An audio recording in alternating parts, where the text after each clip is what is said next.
My fellow Americans, we have endured a week such as no nation should live through. The summer of 1967 was really a crucible. You see in city after city these uprisings in a broad enough way that it can't be simply dismissed as coincidental. Conditions were such in every one of these cities that almost any spark could set them off. You had Newark, you had Detroit, you had cities all across the country up in flames. People were wondering, can we actually have a country? I am tonight appointing a special advisory commission on civil disorders. The commission will investigate the origins of the recent disorders in our cities. It will make recommendations to me, to the Congress, to the state governors, and to the mayors for measures to prevent or contain such disasters in the future. He said, answer 3 questions. What happened? Why did it happen? What can be done to prevent it from happening again and again? The commission held 20 days of hearings. We heard from a lot of witnesses. They really were trying to get a baseline of knowledge about why American cities were on fire. We had members of the President's Commission on Civil Disorders here in our city today. The Kerner Commission avoided this tendency to listen only to certain sections of society. We can learn a good deal more out over the country talking to people than we can sitting in a building in Washington. I trust that the report will be completely honest. That being the case, it will describe undoubtedly a very serious condition in the country. The commission told the truth, but it was a harsh truth. Buy your books on the Riot Commission. On the Riot Commission. Throughout the neighborhood, more than 2,000 copies of the Riot Report were sold in less than a week. It really becomes the centerpiece of conversation. You see civic groups, churches, libraries, even police departments buying the book in bulk. These are the major proposals. A form of guaranteed annual income, 6 million new low and middle income units, 2 million new jobs in government and private business. The cost has been estimated at $2 billion a month, something like the cost of the war in Vietnam. Once it became clear what a political bombshell this might represent, Lyndon Johnson wants to take the legs out from under him.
Ladies and gentlemen, let me have your attention, please. Governor Hughes and the Newark City officials have earlier issued a proclamation. There will be a curfew upon pedestrians starting at 11 o'clock.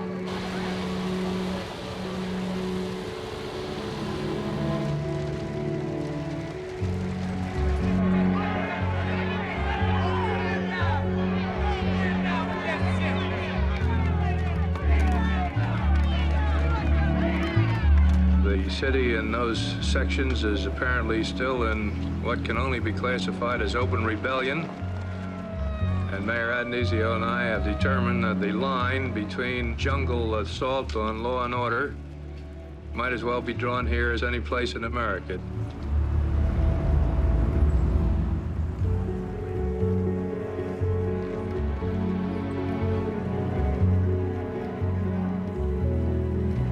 Richard Hughes says the situation in Newark is under control with the exception of sniper fire. And he says there is no way to control sniper fire.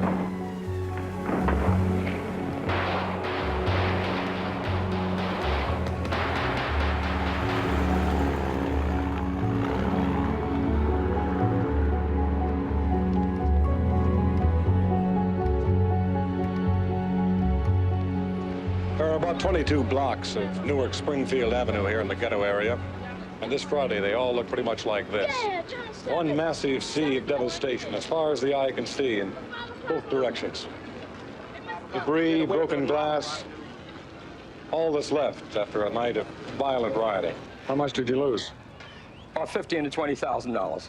But it isn't that. It's all my life that I put in here for 18 years to build up a little business, and now I'm forced out. Why? Because these professional no-good-nicks, bums, and what have you. Can I say something? Listen, all we want is an equal right. That's all we're asking for. And as long as they keep this up, we're gonna burn the white out.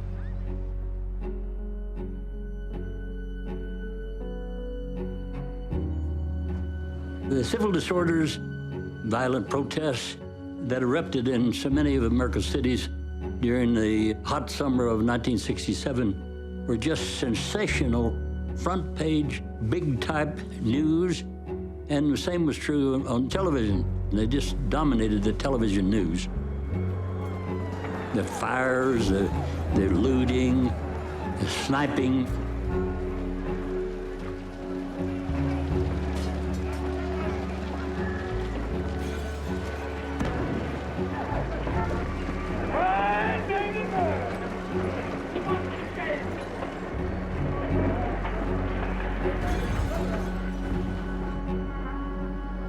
The difficulty late yesterday was on the west side of the city, but it spread pretty well across the city now, so you're dealing with, what is it, 139 square miles or something like that? That's correct, yes.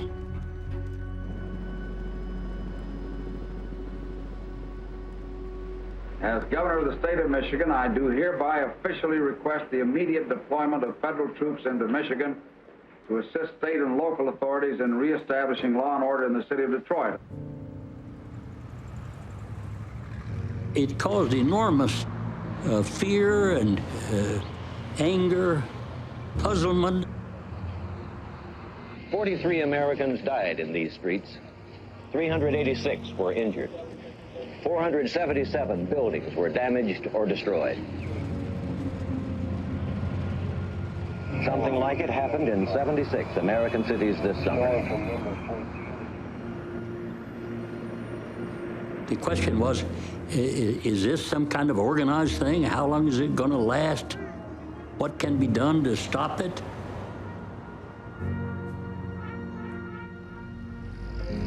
Next summer, it could look like this in the downtown sections of our cities. It could look like this in the neighborhood where you live. The simple fact is this: we're in the worst crisis we have known since the Civil War. Since Newark and Detroit, law and order have become obsessions on Capitol Hill, and the main direction of congressional movement is toward investigating committees, anti-riot bills, gun control legislation, more police support. At the height of the Detroit riots, I introduced a resolution in the Senate.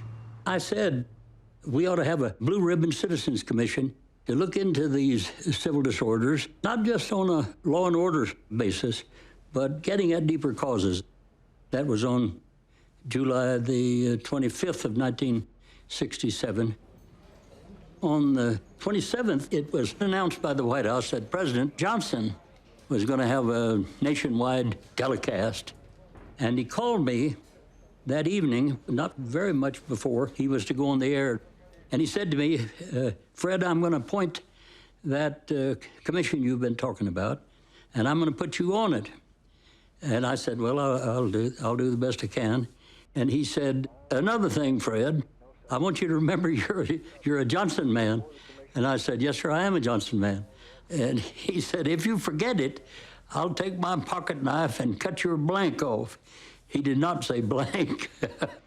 My fellow Americans, we have endured a week such as no nation should live through. a time of violence and tragedy. For a few minutes tonight, I want to talk about that tragedy, and I want to talk about the deeper questions that it raises for us all. I am tonight appointing a special advisory commission on civil disorders. I think he just wanted to be sure that he would get all the credit for what he had been doing in regard to race and poverty. And I should say that Lyndon Johnson did more against racism and against poverty than any president before or since, with the sole exception of probably Abraham Lincoln.